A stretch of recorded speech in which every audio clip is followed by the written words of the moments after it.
This is an old video from our 6 years anniversary to explore Phnom Sandak Temple. The site is located in Pria Vihir province about 15 miles from Koker city.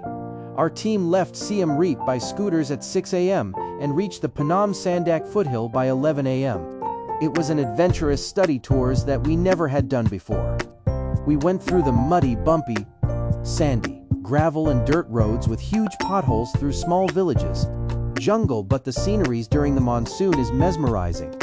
Our team consists 7 people are Bong Shumnan, Bong Bunthoan, Jane Bond 007, Kai Ya, Mr. Dhaivutha, Sophia, including me Sam.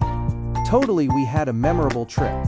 Thanks for watching video, and we'll see you guys at next videos.